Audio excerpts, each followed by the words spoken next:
నమస్తే. మన ఊరు మనం ముచ్చాడు యూట్యూబ్ ఛానల్ స్వాగతం సుస్వాగతం. ప్రస్తుతం మనం వచ్చేసి నాగర్ కర్నూలు జిల్లా తాడూరు మండలం బలాన్పల్లి గ్రామంలో మరి యాదగిరి గౌడ్ గారి స్వగృహంలో ఉన్నాము. గత 2 రోజుల నుంచి ఈ ఊళ్ళో అనేక కార్యక్రమాలను చిత్రీకరించి ఇప్పుడు తిరుగు ప్రయాణంలో ప్రేమతో మరి మన ఇంటికి రమ్మని చెప్పడం ద్వారా కాస్త తేనీరు దాగి అన్నతో మాట్లాడే ప్రయత్నం చేద్దాం. ఈరోజు ఉత్సవాలలో మరి ఈ ఊళ్ళో ఆనవాయితీ ఏంటంటే బండ్లు తిరుగుతుంటే ఎవరైతే ఎక్కువ వేలం పాట వాడతారో ఆ బండి మాత్రమే ముందుకు పోవాలి. అంతేనా?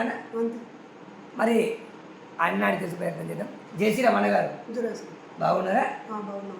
ఏంటి ఆనవాయితీ ఏంది? అది విచిత్రంగా ఉంది. అట్లా బండి మీద వేలం పాట. బండి అంటే ఇక్కడ మన తెలంగాణలో ఎక్కడ లేని దేవస్థానం అని మాకు ఒక 10 ఏళ్ళ ముందు తెలుస్తుంది. మాకు తెలిసినందుకు మేము దాన్ని మా పెద్దలు బాలరెడ్డి భద్రప్ప దాన్ని క్రమక్రమంగా సంవత్సరం అభివృద్ధి చేయడం జరుగుతుంది. పెద్దలు ఏమంటారంటే మన ఇంట్లో మన తల్లిదండ్రులు కానీ వాళ్ళ క్రమంతో ఉంటే ఆ ఇల్లు క్రమంగా ఉంటుందని పెద్దలనంగా మనం విన్నాం. మాకు కూడా మా గ్రామానికి కూడా భక్తి వస్తుందంటే బాలరెడ్డి భద్రప్ప వల్లనే మా గ్రామం అభివృద్ధి చెందుతుంది. అంతగానం చెప్తున్నారు. ఎవరు చూసినా భగవద్గీత ఈ చుట్టుముట్టూరులో జరుగుతుందా జరగదా మాకు తెలియదు.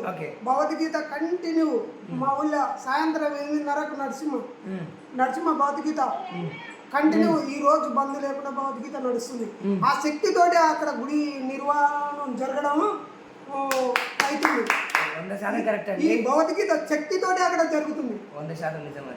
మన ఇంట్లో అయినా గృహస్థులు అయినా ఎక్కడైనా ఎక్కువ అబద్ధాలు ఆడకుండా ధర్మంగా అట్లా చేస్తే ఇల్లుగిన ప్రవర్తన మంచిగా ఉంటారు పెద్దలు ఉంటారు.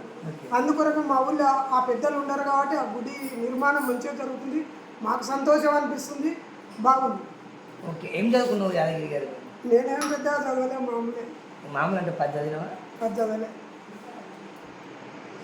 మరి ఈరోజు వేలంపాటలో ఎన్ని సంవత్సరాలు మీరు వేలంపాట మీరే? 3 సంవత్సరాలు.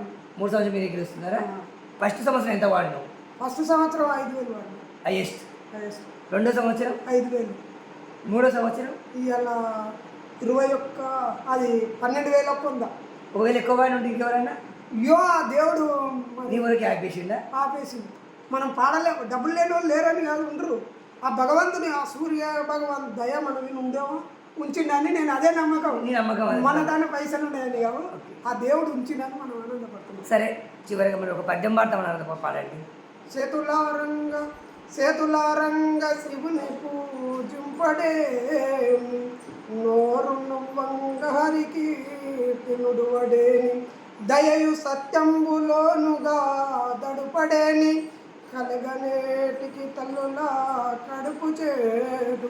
ఒక పద్యము పాడడమే విచిత్రం కాదు, దాని వివరం తెలవాలి. మనకు నోరుంది, ఏం చేయాలి? మంచి కీర్తన చదువు, మంచి ఆలోచన ఎవరికైనా చెప్పు, దానివల్ల పుణ్యం వస్తుందంట పెద్దలు చెప్తారు.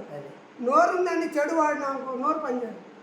ఆ చేతులు ఉండేవని ఏదో చెడు చేస్తే కాదు, మంచి పనికి చేయి. ఒక భక్తునికి సాయం చేయి చేతులతోటి.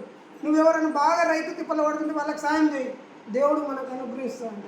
మా పెద్దలు చెప్పంగా ఇట్లే మామూలుగా పెద్దలు మాట్లాడుతుంటే ఇంకా కూర్చొని వినేవాళ్ళు. అప్పుడు వినేవాడిని నేను బాగా.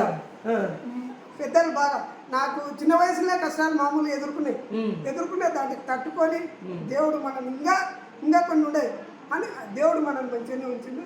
మా పెద్దలు బాలరెడ్డి భద్రప్ప వాళ్ళ అనుగ్రహం వల్ల మనం ముందడుగు కొంచెం పోతుంది దేవుడు దొరుకుతుంది. మరి యాదగిరి గారు వెంకభూషణ్ ఇది కూడా ముంగడ స్పష్టంగా మైకిసి బ్రహ్మాండంగా మాట్లాడేట్టు అట్టే కనిపిస్తుంది. మరి యాదగిరి గారు మీకు ధన్యవాదాలు. మీరు మమ్మల్ని మీ ఇంటికి ఆహ్వానించి కాస్త తేనీరిచ్చి మాతో టైం ఇచ్చిన ధన్యవాదాలు, కృతజ్ఞతలు పోయేస్తామని. మరి నేటితో చివరి వీడియో. ఈరోజు ఈ బలాన్పల్లి గ్రామం నుంచి మనము తక్షణమే నిష్క్రమిస్తున్నాము. మరి ఒక్కసారి బలాన్పల్లి గ్రామం చాలా చక్కగా నన్ను ఆదరించారు, అభిమానించారు. ఎంత చక్కగా చూసుకుంటే వాళ్ళ కుటుంబంలో ఒక సభ్యుల్లాగా నన్ను చూసుకోవడం జరిగింది. అందులో యాదగిరి నిన్న నుంచి కూడా నాకు అన్ని రకాల సహకరిస్తూ ఇంత సమయం అయినా కూడా లేదు, మా ఇంటికి ఒక 5 నిమిషాలు వచ్చుకొని ప్రేమతో పిలిచాడు కనుక రావాల్సి వచ్చింది. కృతజ్ఞతలు. జై శ్రీరామ్.